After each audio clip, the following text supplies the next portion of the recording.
Te damos la bienvenida y buen día, Julián. Buen día, ¿cómo están? Bueno, esta inflación significa la coexistencia de recesión con inflación. Nosotros veníamos hasta acá con inflación, de hecho alta inflación, en simultáneo con crecimiento de actividad, crecimiento de empleo, vuelta a poner en marcha de muchos sectores importantes y estratégicos de la producción de nuestro país. Lo que sí ocurrió es que la inflación generada por los núcleos de poder dominante, más las imposiciones del Fondo Monetario Internacional, que es algo que tenemos en Argentina desde el 2018, producto del mega endeudamiento del gobierno de Mauricio Macri, nos ha generado una enorme devaluación, que es la principal causa inflacionaria. Entonces, devaluación e inflación, además tiene sus ganadores, ¿sí? Porque están los ganadores de la inflación, que son los que se enriquecen con la inflación, que son precisamente los núcleos de poder dominante. Hace un punto ahí, Julián. Vos decís que durante el gobierno entonces de Unión por la Patria, del Frente de Todos, hubo crecimiento, pero con una alta inflación. Ahora lo que va a hacer Javier Milei, lo que propone, el diagnóstico que traza sobre lo que se viene, es una inflación alta, pero una parálisis de la actividad. ¿Y esto qué consecuencias trae? Claro, la recesión, precisamente, ¿en qué consiste? Exactamente. Nosotros veníamos hasta este punto con crecimiento, con una alta inflación, que ya sabemos, esta alta inflación ha impedido la recuperación del poder adquisitivo de los ingresos, salarios, jubilaciones. Bueno, el tema es que ahora las políticas económicas anunciadas por Javier Milei están generando desde este momento recesión. O sea, el cambio que se produce ahora, porque seguimos con inflación, en realidad vamos a tener más alta inflación, que después por ahí podemos incluirlo en la descripción de lo que va a pasar, pero lo que viene ahora es que se cambia crecimiento por recesión, es decir, por parate y disminución de la actividad económica. ¿Por qué? Por un lado, los anuncios de Milei que tienen que ver con la eliminación de la obra pública, eso genera una expectativa de parar la producción, por lo tanto se están disminuyendo desde hoy en día, desde la semana pasada, los tamaños de planta, los tamaños de personal, grupos de trabajo. Pérdida de trabajo, sí. Exactamente. Sí, el envío de telegramas ya es un hecho. Exactamente. O sea, si te dicen, mira, a partir de dentro de 10 días no vas a poder producir más, ¿qué haces? Reducís el tamaño de planta, tamaño de producción, etc. Eso por un lado. Disminución de ministerios, despidos que se van a multiplicar por miles, eso ya genera una enorme preocupación. Liberación de precios. Libertad para los precios. ¿Qué significa Libertad eso? para los precios significa libertad del mercado, significa el mercado totalmente desregulado. ¿Y qué es el mercado totalmente desregulado? Que los dueños de los mercados hacen lo que quieren, sin que nadie... Es decir, ponen el precio que a ellos les parezca o les quede cómodo, por decirlo de alguna manera. Claro, hay algunas definiciones que son muy interesantes, ¿no? Y conviene traerlas a colación en este momento, porque entre el fuerte y el débil, la libertad oprime, porque permite al fuerte ejercer abuso de su posición dominante. Entre el fuerte y el débil, la ley libera, porque permite que, en este caso, la sociedad organizada impida que los sectores dominantes vengan a saquearlas como habitualmente. Hay una definición en tu informe de Adam Smith, que lo viene diciendo de 1774. ¿Por qué no la recordamos? Sí, Julián? en su obra Investigación sobre la naturaleza y la naturaleza y las causas de la riqueza de las naciones de 1776, Adam Smith dice: si todos los mercados fueran competencia perfecta, es decir, fueran mercados atomizados, donde hay infinitos agentes, tal que ninguno es suficientemente poderoso como para imponer reglas de juego en el mercado, es decir, por eso se llama mercado atomizado, no todos son tan pequeños como un átomo. En ese caso, dice Smith, si todos los mercados fuesen competencia perfecta, se daría a largo plazo un equilibrio social donde nadie es perjudicado, porque nadie tuvo poder para perjudicar a nadie. Entonces la riqueza desbordaría y derramaría hasta las capas inferiores de la población. Pero sin embargo, lo dice Smith en 1776, eso no ocurre en la realidad. ¿Por qué? Porque no existe que todos los mercados sean competencia perfecta. Por lo tanto, dada la existencia de monopolios, lo que tiene que ocurrir es que el Estado intervenga para controlar y regular y justamente evitar estos abusos de posición dominante. Bueno, entonces una de las consecuencias de los enunciados de Milei, que tiene que ver con la liberación de precios y la liberación de todos los mercados, va a ser un abuso de posición dominante en los mercados, que ya se viene dando desde la semana pasada. Alguna pregunta, pero si todavía estamos con el gobierno de Alberto y Massa, pero ¿cómo puede un gobierno saliente, además con un poder totalmente disminuido? Hay, no hace mucho tiempo una definición de Cristina Fernández de Kirchner. Dijo, si suponiendo el gobierno más poderoso, en el momento de mayor poder, apenas puede arañar el 30% del poder total. Bueno, este gobierno, encima saliente, ¿qué poder tiene para decirles a los dueños de los mercados, respeten los acuerdos que establecimos? Claro, en 10 días ustedes se van. Es que ya todo está afectando de acuerdo a las especulaciones, a lo que ya se viene anunciando y que todavía hay cosas que no están del todo confirmadas, pero ya se está, de alguna manera, está repercutiendo y lo estamos viendo. Ahora, Julián, esta estanflación ya ocurrió en momentos históricos del país. La estanflación ocurrió al final del gobierno de Raúl Alfonsín, que hubo estancamiento con hiperinflación, ¿sí? Ahora, el gobierno de Alfonsín no desmanteló, no achicó el Estado, ¿sí? Entonces, incluso cuando termina el gobierno de Alfonsín, termina con apenas un 7% de desocupación. Obviamente teníamos el poder adquisitivo del salario totalmente erosionado por la hiperinflación, pero había 7% de desocupación. Lo que va a ocurrir con los anuncios y la política económica preanunciada por este gobierno entrante es que va a aumentar drásticamente el nivel de desempleo, muy rápidamente, y eso va a causar una recesión que se ha definido como el preanuncio de una catástrofe social. Bueno, incluso, Cristina lo decía. Claro. Incluso, claro. Ahora, perdón, qué definición esa, ¿no? De la catástrofe social.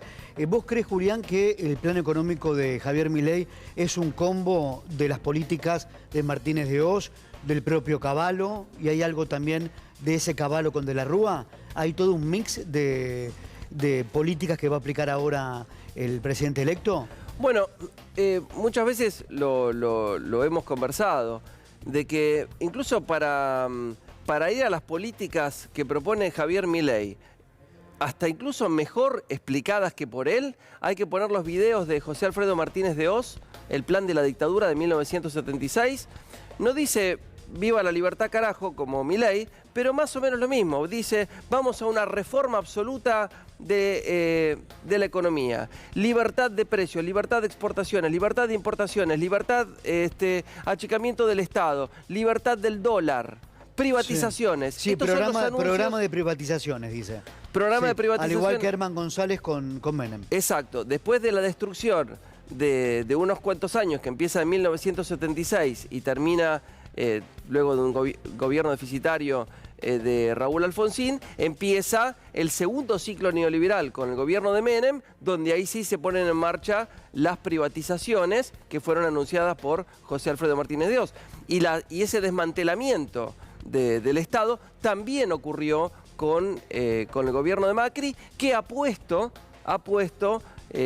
un enorme porcentaje de gabinete económico, en seguridad, en educación. Nada más y nada menos que el ministro de Economía. Sí, claro. ¿No? El ministro que mayor nos endeudó en la historia argentina. Que permitió la fuga de capitales financieros en una escala súper veloz. Es decir, yo creo que si uno hace la comparación, más veloz que nunca, y además fue el creador del bono a 100 años. Pero además de los anuncios de Milei, porque entre otras cosas dice que en diciembre va a haber una inflación del 20%.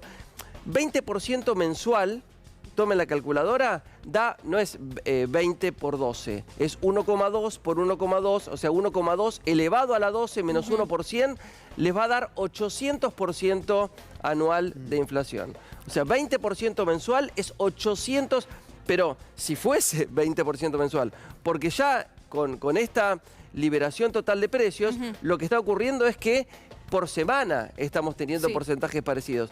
Eso va a significar una enorme reducción en el consumo. Entonces, Cada una de las cosas que podemos hablar es una de las causas de la recesión. La liberación de precios, que va a generar una inflación totalmente descontrolada, va a disminuir notoriamente el consumo y por lo tanto eso va a generar... Ahora vamos a Mondino, pero déjame decirte, acá no se está inventando nada. A ver, todo lo que quiere llevar adelante Milei ya se probó y es socialmente inviable. No es que a vos te gusta sentarte acá y decir a Milei le va a ir mal. No, ya tuvimos antecedentes, que es lo que estás explicando, ¿no? ¿Vamos con Mondino? Vamos con Diana Mondino, sí, la canciller elegida por Javier Milei, hablando un poco sobre estos temas. Lo escuchamos. Tiene un gasto público que es más del doble que hace 20 años. Y los servicios públicos no son mejores que hace 20 años, al contrario, hay peor salud, peor educación, peor infraestructura, peor energía, peor todo. En enero y febrero el que no tenga un generador vaya comprándolo, porque, digamos, si se llega a reactivar un poquito la industria, no hay para todos. No.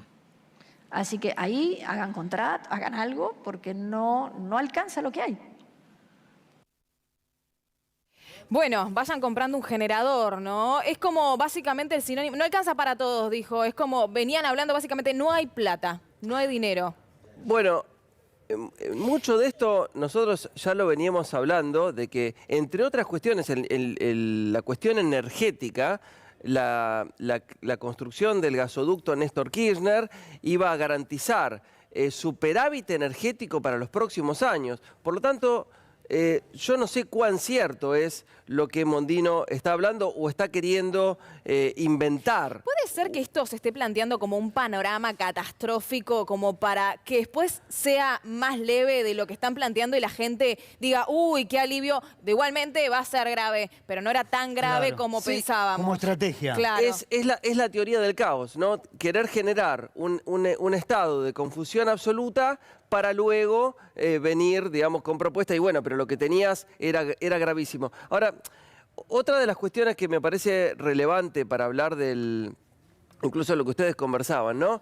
Decía, pero si estas cosas ya se probaron, ¿no? Es decir, ya se hicieron. Por ejemplo, la libertad del comercio exterior, la apertura indiscriminada de las importaciones. Esto ya ocurrió. Es igual al cierre de fábricas. Exactamente. Ya ocurrió con la dictadura, ya ocurrió con Menem, ya ocurrió con Macri, ¿sí? Porque la apertura indiscriminada de las importaciones lo que hace es desproteger la industria local y por lo tanto eso trae como consecuencia, como ustedes decían, el cierre de talleres, el cierre de fábricas, el cierre de la industria, aumento del desempleo, despidos, etc. Entonces eso también es otra de las causas. Por un lado, de recesión y por otro lado de complicación financiera para el país, porque empiezan a aumentar las importaciones y disminuyen las exportaciones.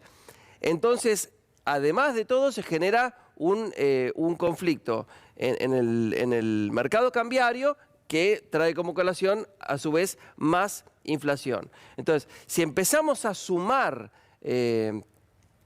todos estos asuntos. Sí. Y otra cosa, respecto al comercio exterior, la eliminación de aranceles, eliminación de retenciones, lo que provoca es una desfinanciación del Estado. Entonces, si no hay financiación para el gasto público, ¿cuánto se puede reducir el gasto público? Bueno, ¿cuál es lo más sensible? Y bueno, dejar de financiar los subsidios. Exactamente eso hizo el gobierno de Macri. Cuando te dicen, vamos a bajar los impuestos, el tema es preguntar ¿a quién? Por eso yo insisto, no hay nada nuevo. Esto ya se probó en la Argentina. Ahora, ayer lo decíamos con Majo, había figuras del equipo de Javier Milei que eran piezas importantes y que ahora esas piezas se cayeron, ya no van a cumplir un rol importante en su gobierno. ¿Vos crees que la llegada de Luis Caputo lo aleja a Milei de sus ideas extremas como el cierre del Banco Central o la dolarización? En principio sí. En principio se me ocurre que la idea de cerrar el Banco Central y dolarizar está muy lejos. Eran sus ideas de campaña, ¿eh? Está muy lejos. En la campaña decía esto él. Pero lo que pasa que en la campaña, bueno, en la campaña hay cosas que fueron probándose. Mutando, ¿no? Que fueron probándose a ver qué es lo que pega. Ustedes acuérdense que Macri, en el 2015, para ser competitivo en las elecciones, es decir, para que lo voten, tenía que decir, yo no te voy a quitar nada de todo lo bueno que te dio el kirchnerismo. ¿Por qué? Porque esos 12 años de gobiernos de Néstor Kirchner y Cristina Fernández habían generado una contención social. De hecho, teníamos los salarios y las jubilaciones más altas de Latinoamérica, tanto medidos en dólares como medidos en términos de poder adquisitivo. Entonces, Macri, para ser competitivo en las elecciones, decía, no te voy a quitar nada de todo lo bueno que te dio el kirchnerismo. Ahora se dio una situación de alta inflación que produjo un enojo en buena parte de la población, tras lo cual entonces sonaba lindo el tema de la dolarización y cierre del Banco Central. Yo la verdad que no puedo saber, no me puedo meter adentro de la cabeza de Milei más que ha sido bastante inconsistente, inconstante y en algunos sentidos hasta con incoherencia en el propio discurso para poder decir esto lo hizo porque verdaderamente lo pensaba o esto lo hizo porque le dijeron que atraía votos. Eso no puedo saberlo, pero sí seguramente que la colocación de un staff macrista dentro del gobierno de Milei no hace otra cosa que corroborar lo que nosotros veníamos anticipando antes. Sería de ganar Milei un cuarto ciclo neoliberal en la Argentina. El primero fue la dictadura cívico-militar genocida de 1976 a 1983. El segundo fue el menemismo durante los gobiernos de Menem y de la Rúa, con Cavallo como director. Figura principal. Y el tercero había sido el gobierno de Macri y el cuarto sería este gobierno. El de Javier Milei. Exacto. Bien. Bueno, esto me gustaría traer también porque sabemos, hablabas y explicabas lo que era la recesión, que esta inflación, que es la recesión más la inflación, y esto conllevaría también a la pérdida de trabajo. Diana Mondino dijo que nadie iba a perder su trabajo en su momento. Que está garantizado, ¿no? Está garantizado mientras sea un trabajo útil, decía, ¿no? Que eso también rechinaba. ¿Qué es un trabajo útil? Es trabajo. ¿Qué es útil y qué no es útil? En esa mente, ¿qué es lo que sería realmente, no? Sí. Porque la gente trabaja y trabaja hoy en día de lo que puede. Entonces, Obvio. ¿qué sería útil entonces? Sí, ¿quién designa qué es útil y qué no? Habían hablado de que iban a cerrar el CONICET. ¿Se acuerdan? Sí. Porque habían encontrado, habían indagado acerca de ciertas cosas que según ellos no servían. Bueno, el CONICET es uno de los institutos de investigación más prestigiosos del mundo, así como está. Digamos, tendrá sus fallas, podrá ser mejor. Igual no volvieron a hablar del tema, como que quedó Algunos no los mencionaron. Lo que pasa es que salió a la palestra... Como estrategia electoral después no lo dijeron más. Es que salió a la palestra de que es uno de los institutos de investigación más prestigiosos del mundo. Lo mismo, la Universidad de Buenos Aires, es decir, las universidades nacionales en Argentina son muy prestigiosas. Dentro de ellas, la Universidad de Buenos Aires es considerada la mejor universidad de habla hispana del mundo y la mejor universidad de Latinoamérica. Entonces, cuando nos vengan con este relato de que lo privado es eficiente, bueno, comparemos incluso la educación, la salud, el nivel de enorme prestigio que tiene la Argentina para, bueno, reflexionar un poquitito acerca de eso. ¿Cómo convalidar las resoluciones de un plan de ajuste un gobierno que no tiene mayoría parlamentaria? Y yo quiero acá traer el tema de los gobernadores. ¿Qué rol van a jugar los gobernadores? Tantos peronistas como de Juntos por el Cambio, porque la Libertad Avanza no tiene un solo gobernador. Son todos de partidos diferentes a los del presidente electo. ¿Qué analizas ahí? Bueno, hay un concepto. Ayer fui a ver un concierto gratuito a la Facultad de Derecho de la UBA y el presentador decía, bueno, vamos a resistir al arancelamiento, ¿no? Bueno, esa palabra resistir, ejercer una resistencia, me parece muy válida para incluso que recuerda otros tiempos de resistencia frente al avance de los poderes concentrados sobre los derechos del pueblo. Incluso hubo un intento de arancelamiento sobre el final del gobierno de la Rúa, cuando fue ministro de Economía López Murphy, quiso arancelar la Universidad de Buenos Aires. Duró 5 días. Sí, recuerdo esa conferencia histórica en el Ministerio de Economía. El pueblo lo echó a patadas, ¿no? Bueno, de eso se trata un poco el tema de arancelar. Ahora, esto de que por cómo venimos hay que hacer ajustes,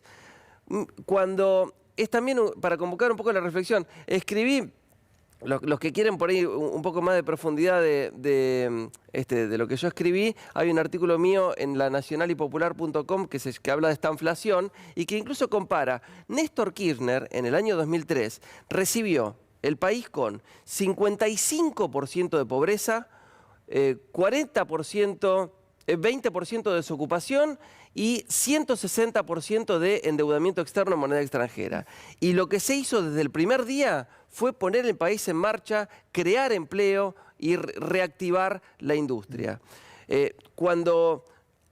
Voy muy atrás en el tiempo, pero me parece que es una cuestión filosófica, ¿no? Cuando Perón asume en 1946, él dice, ¿cómo puede ser que en un país en el cual estaba todo por hacerse, había 800.000 personas que no podían trabajar? ¿No es acaso obligación del gobierno crear esto? Y creó, junto con su equipo económico, el primer plan quinquenal que puso en marcha al país, generó empleo, generó industria y llevó a la Argentina a pleno empleo. Entonces, no es cierto. Si es la función del gobierno crear empleo, entonces lo que no puede hacer un gobierno, y más entrante, es luego de haber prometido, vamos a solucionar todo, decir, bueno, no queda otra que hacer un ajuste. En algún lado te están mintiendo. Bien, gracias Julián por gracias, madrugar y estar un domingo con nosotros. Muchas gracias. ¿Hacemos pausa?